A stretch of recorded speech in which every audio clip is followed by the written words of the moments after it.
Family, welcome back to another edition of Lead Through Sport, the podcast, aka Spotlight Thursdays. I'm your host, Taj Scott.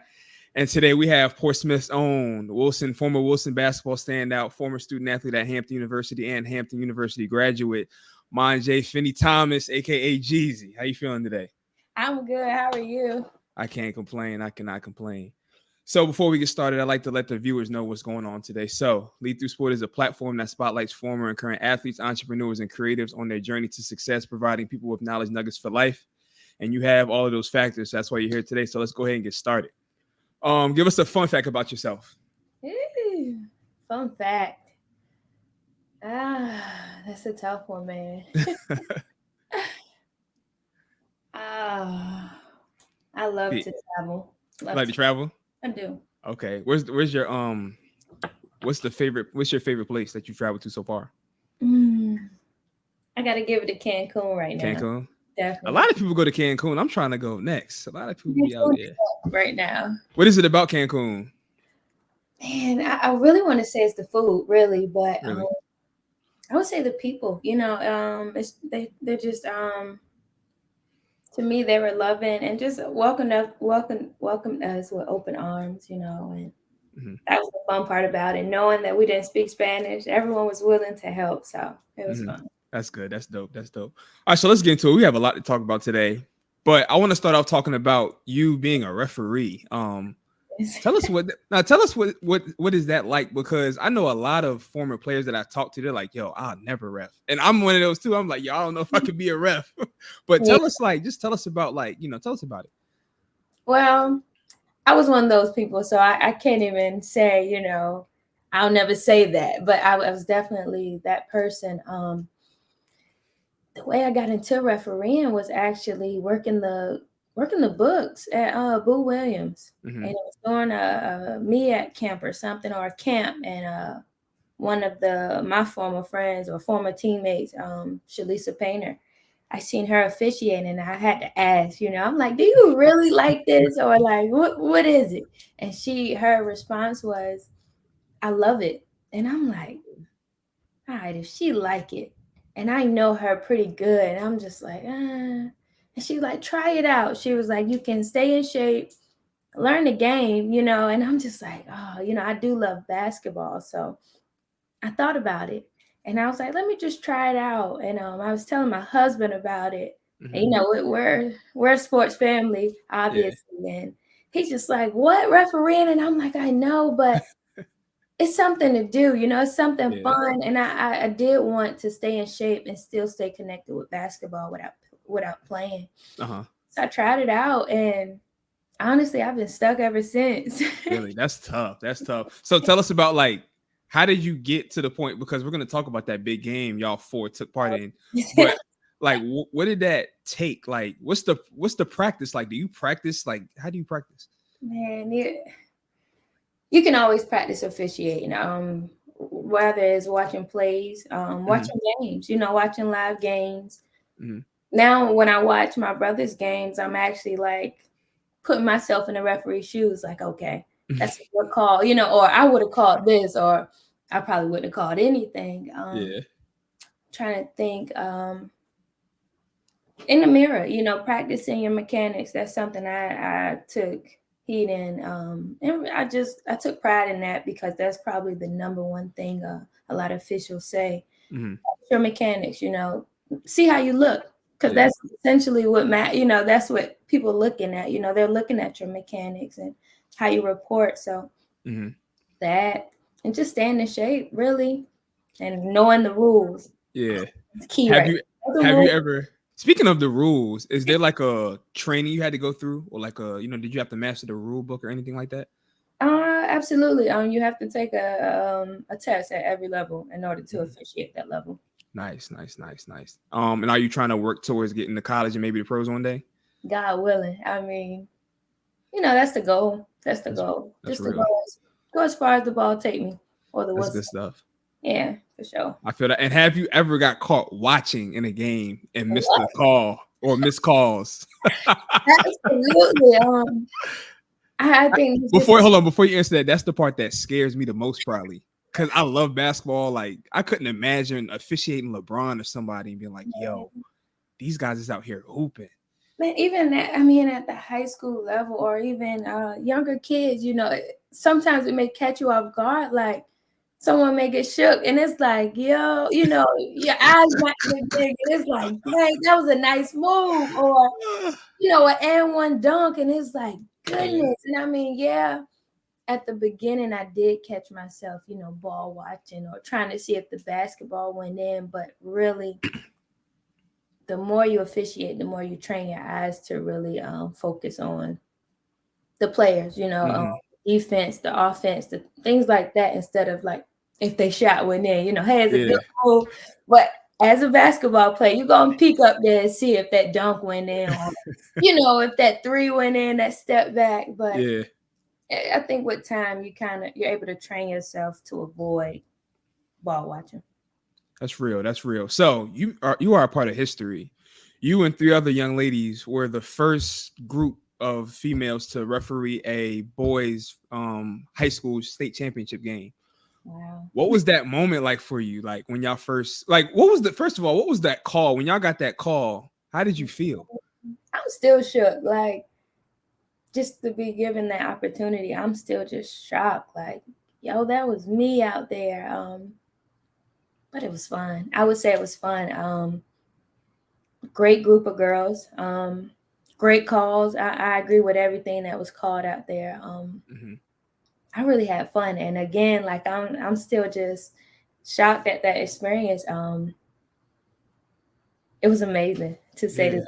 High level basketball, Black women, 3 Black women that I worked with, along with the alternate.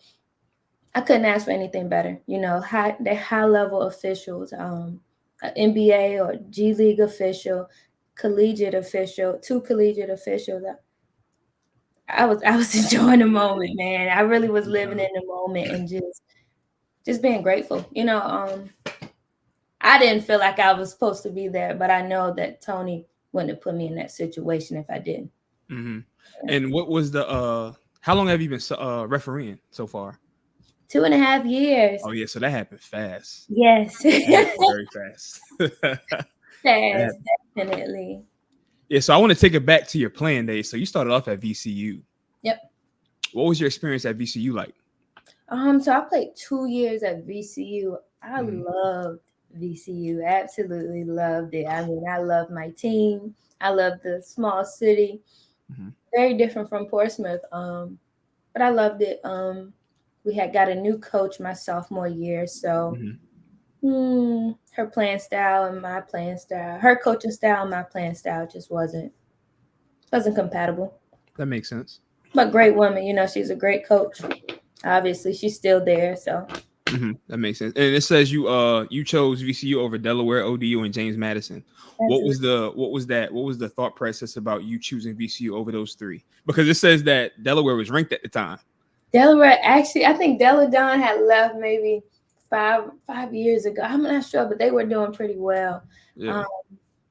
I don't know what it was about VCU. It was still close, but not too close. I enjoyed it. When I went on my official visit, I fell in love with the team, with the coaches. At most of those schools, I would say I talked to the head coach immediately at VCU. We gained a relationship that was different from any of the other head coaches at Delaware, JMU, and ODU. So after your VCU stint, you brought it back home to Hampton, Virginia, and you attended Hampton University. And I was reading, I do my research when I do these interviews. And I was reading, and I saw Coach Six was making a joke. He was joking with you, like, you should have came here first, basically. So what was that like, coming back and seeing Coach Six? What was that experience like? And it was just like, it was, to me, it was funny, but I knew I'm spiritual. I knew it was God, just how everything happened. Just with having a relationship with Coach Six and talking to him when I was playing for Boo, or when I was playing with Boo, sometimes Boo would say, hey, Coach Six called me. He told me I needed to play you more. We need you. And I think that game, Boo put me in, and I didn't leave the floor after that, all because of Coach Six recommendation. That's you know, real. like something small like that. And it's like, he looking out for me and he know I don't want to go there. You know what I'm saying? So, I mean, Yeah. we joke about it still to this day. And he's just like, you didn't want to come here, but I got you a ring. You know, you didn't get a ring anywhere else but here. And like I tell anybody, Hampton was probably one of the best decisions I've made. I was able to get my master's. I was able to cross Delta Sigma Theta. It was just perfect. I mean, even my job that I had, I wouldn't have got it if I wasn't at Hampton. And speaking of Coach Six, he made this quote here in the press, and he said this was during the MEAC tournament, I believe.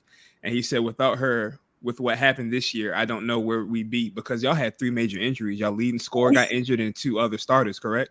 Absolutely. That was a crazy year. I think it was four major. I think it was 4 injuries or one. We had one post player that was out. Kayla Lupo, Ashley Bates, Malia Tate DeFreitas. She was the leading scorer, 2,000 points in her career. Yeah, I heard she was HU's leading scorer all the time. Hey, she nice. Yeah. I loved playing with her. Loved it. And she was a walking bucket, to be quite honest. And someone else injured, Chanel Green, our point guard. I mean, who would have thought that we would have made it to the championship? But he pointed at me, but I really give to Coach Six. Smart man. He tough, you know, not a lot of people can play for him because a lot of people can't handle his type of coaching. You know, it's hard on you, but when I tell you he know the game, he know the game. That's real. More than anybody I know. That's real. So your junior year, when you guys won the tournament, did you feel slighted that you didn't make any of the MEAC all conference teams? Because you were 6th in scoring at 14.5 points a game. You were 15th in rebounding, and you were 3rd in free throw percentage, and 4th in 3-pointers in the conference game. So did you feel kind of slighted by that? To be honest, now I really don't care. I got my ring. Yeah, facts. That's what matters most. Yeah, I'm not into that type of stuff, though, to be quite honest. It was more so just I came to Hampton to play basketball and to get a ring, you know. Mission accomplished. The other stuff, That's real. I respect it. Great teammate. You sound like a great teammate. I respect that. No, for real. I mean, be quite honest, that stuff don't matter. I don't know what I did get, though. I think I got MVP for the MEAC tournament, stuff like that. But again, I just wanted that hardware. You know, I just needed that ring.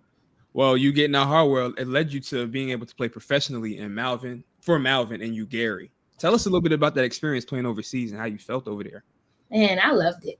Really? I enjoyed it. I would say playing in your way, South America, it was different. You know, you don't get any calls in America, overseas. I heard about that. You don't get calls, and it's okay. You know, you got to adjust. You know, you have to adjust to any kind of basketball that's not in the U.S. It's different though. The players were smart, and I guess I wouldn't say smart, but they would like flop if I came near them, they would just fall on the floor, I would say. And it's like the referees would call it. So it's like I'm getting, charges, I'm getting texts. I got ejected from a game, and it was really like stuff that I couldn't control. It was like me normally just playing hard. And the officials was like, no, this is not tolerated. And I'm just like, I don't know. It was different. Yeah. I did make it to the championship. We did not win that series, but I made it to the championship. I'll take that. So what brought you back? Why didn't you stay over there and want to play more years? Was it just what was it? I was engaged, and also I'm more of a person that with certain goals, once I do it, I want to go further. And once I reach that highest level of basketball, I'm okay with that. You know, I'm good to walk away and say, I did all I wanted to do with basketball. Let me shift into a profession that I know could be challenging, but I can also elevate. And I had a job offer at the shipyard at the time. I just got my master's. So Yeah. Yeah, it sounds like you've accomplished enough up to this point to be satisfied. So definitely. It was fun though. I get the question a lot if I would go back and play overseas. No. Mm-hmm. I enjoyed it. I enjoyed my time. Yeah. I respect it. I respect it. So right now we're gonna play a game called W2s, which and why. So I'm gonna ask you a series of questions, and you got to pick between the two, which is the which part, and then you got to explain why. So, all right. Let's get it. All right. What was the best part about living overseas outside of hooping? Sheesh. Well, in your way, because I played in Spain too, but in your way, I had a apartment that was right beside the beach. I loved it. That's tough. I mean, literally the view. I could go to the beach. People were friendly there. I would say just the environment. Enjoying the people, enjoying the food, and it was free. I was basically balling for free. I was eating for free. I was living. That's real. So they housed you and you had free meals. Yep. That's good stuff. I like that. I had to pay every day. Yeah. That's real. As an IT project manager, what part of the job is most similar to playing basketball? Oh, all of it. I got to lead my team to success, lead my team to completing a project, staying on the team, keeping them disciplined, constantly communicating, calling them out when they're doing wrong, or calling them out when they're not making good decisions, things like that. I feel like that has everything to do with basketball and just the team environment, That's real. Which athlete had the biggest impact over your sports career? Ooh, that's tough. Are we talking pro? What are we talking? It doesn't matter. Let's go pro. Pro, I always got to give it to Dodo. That's real. But I mean, he ain't nobody. So outside of Dodo, I'm gonna go Kobe outside of Dodo. That's cheating. Okay. Right? Kobe. That man, he Mamba mentality. Absolutely different. Real one. Out of all of your siblings, who has the highest basketball IQ? Oh, you trying to get me? Oh, you trying to get me in trouble? But that's why I lowered it. That's why I simplified it to just basketball IQ, because I ain't want to. The Finney-Family first weekend coming up, so I got to choose my words wisely. I'm not trying to hear nobody else. Hey, look, the fact that you said that, if you want to skip that, we can skip that if you want to. No, I'm gonna give you an answer. I'm gonna keep it. Now you said sibling. See, I thought you said family member. I was just gonna go ahead and go with my mom. I can't give you no sibling, man. Okay, I feel that. And I'm gonna throw this last one in there too, because I just thought about it. Is it true that you chose VCU into playing the Atlantic 10 because your sister went to a MEAC school and you wanted to upstage her? Is that true? Maybe. That's that competitive spirit. I can relate. Well, absolutely. I can relate.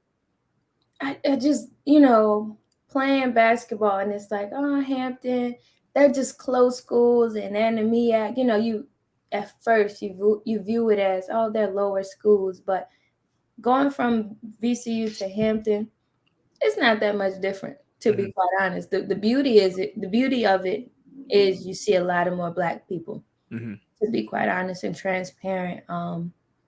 But it's still basketball. That's real.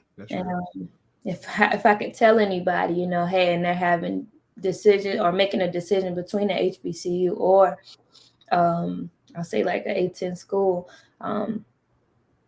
follow it. I would say choose a school that would make you most happy. That's but I would say I chose VCU because I love my official visit. I love the teammates that I met, the coach. Like I told you, me and the head coach, we connected instantly.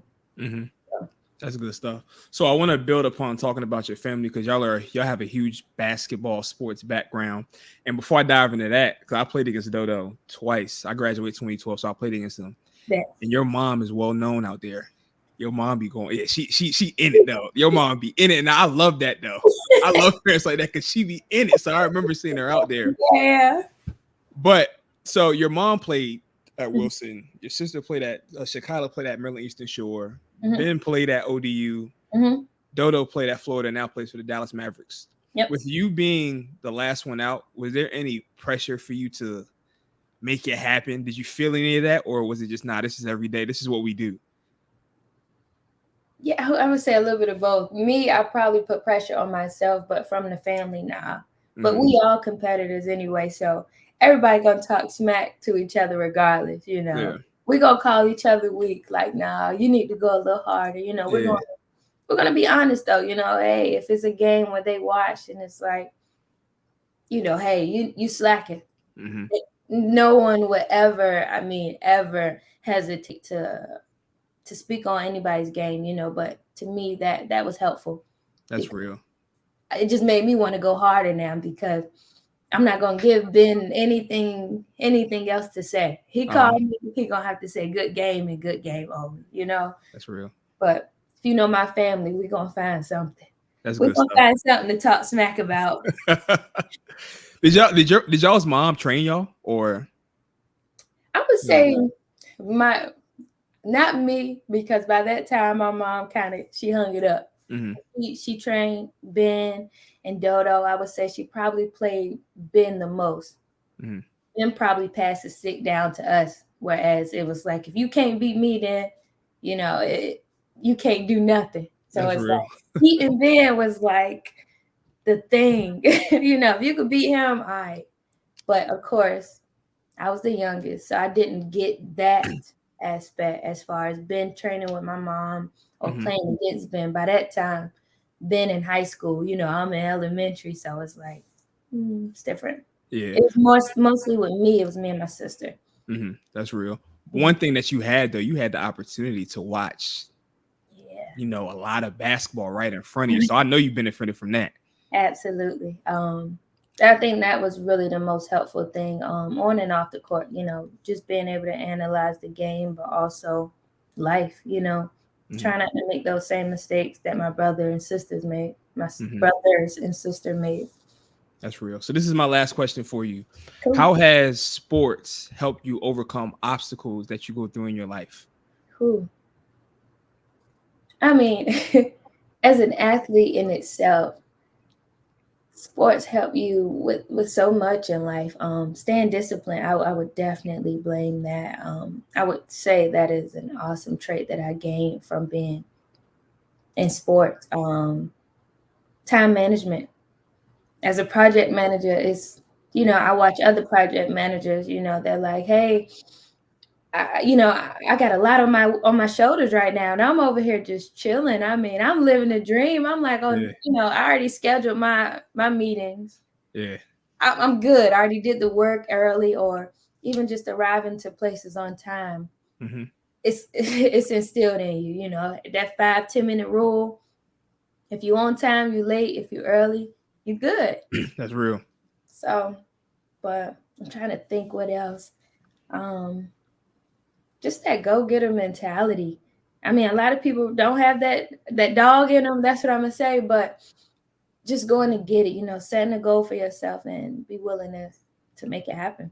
Absolutely, absolutely. Well, I appreciate you taking the time to do this interview with me. Do you have any you know, young lady that wants to go through a similar path that you took? Do you have any advice for them? Have fun. You know, enjoy the process. Know that even when you feel like you don't qualify, you definitely qualify.